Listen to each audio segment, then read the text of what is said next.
വള്ളൂർ മുൻ D C C അധ്യക്ഷൻ നൽകിയിരിക്കുന്ന പരാതി അത് ഏത് സ്വഭാവത്തിലുള്ളതാണ്?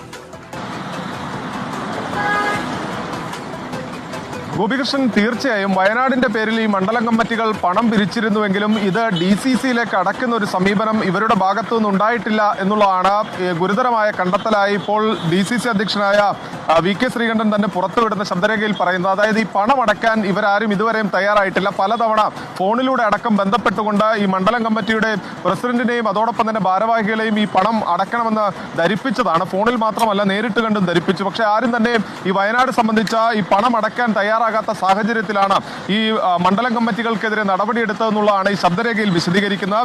തിരുവില്ലാമല, കൂഴൂർ, പൊയ്യ, വരവൂർ, താന്യം, അതിരപ്പള്ളി, ചൊവ്വന്നൂർ, ദേശമംഗലം കമ്മിറ്റികളെയാണ് ഇത്തരത്തിൽ ഈ വയനാട് ഫണ്ടിന്റെ പേരിൽ നടപടിയെടുത്തിരിക്കുന്നത്. അതോടൊപ്പം തന്നെ തൃശ്ശൂരിലെ കോൺഗ്രസിനെ സംബന്ധിച്ച അഭിമാനമാണ് K കരുണാകരൻ. ഈ K കരുണാകരന്റെ പേരിൽ തിരുവനന്തപുരത്ത് നിർമ്മിക്കുന്ന കെട്ടിടത്തിന്റെ പേരിലും ഒരു പിരിവ് നടത്തിയിരുന്നു. പക്ഷേ ഈ തുകയും ഇതുവരെയും മണ്ഡലം കമ്മിറ്റികൾ അടച്ചിട്ടില്ല എന്നുള്ളതാണ് പറയുന്നത്. അതിന്റെ പേരിൽ 10 മണ്ഡലം കമ്മിറ്റികൾക്കെതിരെ നടപടിയെടുത്തിരിക്കുന്നു. ഈ മണ്ഡലം കമ്മിറ്റികളുടെ പ്രസിഡന്റുമാരെയും മണ്ഡലം കമ്മിറ്റിയെയും തന്നെ സസ്പെൻഡ് ചെയ്യുന്ന നടപടിയിലേക്കാണ് ഇപ്പോൾ DCC പ്രസിഡന്റ് കടന്നിരിക്കുന്നത്.